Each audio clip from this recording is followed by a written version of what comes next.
Florian Wirtz, étincelant. Florian Wirtz, on a énormément entendu parler de lui ces derniers jours après son match fabuleux face à l'équipe de France. Aujourd'hui, on va parler de Florian Wirtz qui est une possibilité pour l'FC Barcelone l'année prochaine avec bien évidemment de l'humilité tout en restant humble. Et on sait que ça va être compliqué, mais aujourd'hui, on va en discuter.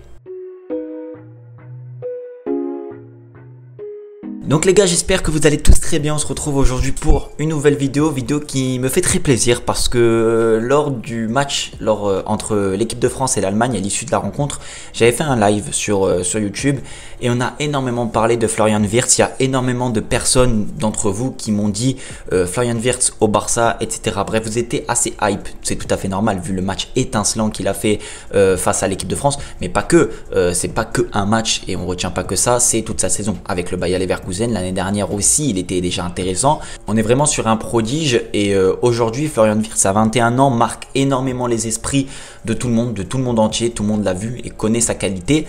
Est-ce qu'il va rester au Bayer Leverkusen l'année prochaine? Sincèrement, je pense pas. Est-ce que le Barça a la possibilité de l'acheter? Ça va être compliqué aussi, mais dans cette vidéo, je vais vous dire quand même les petits points positifs où ce transfert peut se réaliser.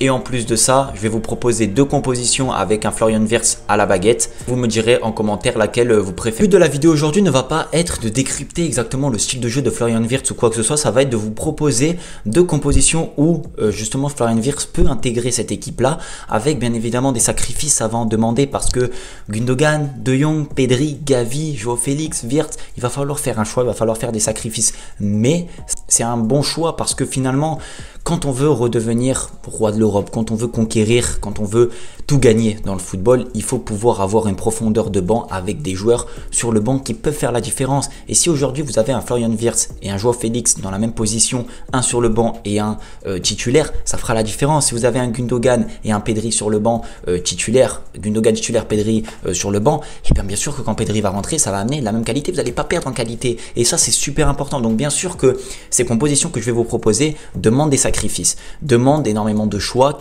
qui sera fait par le futur coach ou par Xavi. Je ne sais pas encore comment l'issue de la saison va se dégager. En tout cas, deux propositions qui me semblent pour moi cohérentes, qui me semblent intéressantes. Pourquoi je fais ça? Parce qu'il y a énormément de personnes lors du live qui m'ont dit Florian Wirtz, vous le prenez, mais vous le mettez où? Florian Wirtz, pour moi, ce sera à la place de Joao Félix. Pourquoi pas en attaque? Pourquoi pas en 8? Pourquoi pas en 10? Il y a eu énormément de choses qui sont sorties. Donc, première composition que je vous propose, c'est un 4-2-3-1, enfin un 4-3-3 avec une pointe basse. Ten qui joue en numéro 6. Donc là, on fait sauter Christensen et ce sera justement De Jong et Gundogan, Pedri ou Gavi. Ce milieu à 3, donc De Jong en numéro 6, en pivot tout seul, avec devant lui Gundogan, Pedri ou Gavi. Donc là, justement, premier choix qui s'impose, Pedri ou Gavi. On ne sait pas encore lequel sera le plus en forme, lequel sera titulaire, lequel sera remplaçant, mais il y aura des choix faits parce que Gundogan, je ne vois pas dans quel monde il peut bouger de la composition actuelle, vu les performances étincelantes qu'il fait cette saison et qui va continuer, je pense. Donc là, c'est là où Florian Wirtz rentre dans ce premier collectif et pour moi, je le mettrai à gauche dans ce premier dispositif-là, dans cette animation-là. Pourquoi à gauche? Parce que on le sait, il peut être intéressant sur le côté gauche. Il peut l'être. Pour moi, c'est pas son meilleur poste. C'est pas le poste où il performera le plus. Vous allez perdre en qualité. Vous allez perdre en qualité. C'est-à-dire que si vous prenez un Florian Wirtz pour le mettre à gauche, pour moi, c'est pas le bon choix. Mais on le sait que si jamais Florian Wirtz vient à venir au Barça, on sait qu'avec le milieu et la profondeur qu'il y a au milieu de terrain, ce sera compliqué peut-être de se faire une place. Donc aujourd'hui, la proposition, elle se fait à gauche, à la place justement, deuxième choix, deuxième sacrifice, Joao Félix. Joao Félix qui ne sera pas titulaire dans cette proposition-là. Donc Florian Wirtz qui peut être à gauche, mais qui peut justement être amené à jouer au milieu de terrain dans ce milieu à 4 que le Barça a beaucoup l'habitude de faire, que Xavi nous a fait cette saison, et même c'était des Ronald Koeman et tous ces entraîneurs-là qui nous le faisaient aussi, ce milieu à 4, mettre beaucoup de joueurs techniques dans la densité au milieu pour justement créer un décalage et gagner de la qualité, gagner la bataille du milieu de terrain. Florian Wirtz, il peut être intéressant. Joao Félix le fait beaucoup. Rentrer au milieu de terrain, venir derrière Lewandowski, distribuer des ballons. Donc oui, si Florian Wirtz fait ça, vient dans l'axe à chaque fois, ça peut être intéressant vu la qualité de passe, vu la qualité technique qu'il a et l'élimination. Qualité d'élimination, c'est quelqu'un qui est chirurgical là-dessus. Il peut être intéressant. Maintenant, ça c'était la première composition. Dites-moi si elle vous intéresse, si vous la trouvez pertinente. On peut bien évidemment faire plein de choses modulables. C'était pour la première proposition et le premier choix. Le deuxième choix, les gars, c'est un 4-3-3 avec justement une pointe haute, pardon. Donc on enlève la pointe basse de Jong, on met un double pivot. Donc là, le double pivot, pardon, ce sera Gundogan avec Frenkie de Jong. Donc ces deux-là, pour moi, ils sont dans la lignée, dans la continuité que ce que le Barça demande. C'est ceux qui rendent le plus satisfaction cette saison. De Jong est blessé, mais on va pas en tenir compte dans cette vidéo. On le sait, tout l'apport de Frenkie de Jong. Et justement, ça va libérer l'espace du pivot qui était seul en numéro 6 pour laisser la place au numéro 10. Et numéro 10 de Florian Wirtz à l'ancienne. Voilà, Florian Wirtz pour moi c'est l'archétype, ça se dit? Non, l'archétype, pardon. Ça sera l'archétype pardon, du numéro 10 à l'ancienne qui revient d'entre les morts en fait, j'ai envie de dire, parce que des Florian Wirtz et des numéros 10 comme lui, il n'y en a plus beaucoup aujourd'hui dans le monde. Il y a un peu Bellingham qui est un petit peu à ce style-là, Musiala aussi qui se ressemble.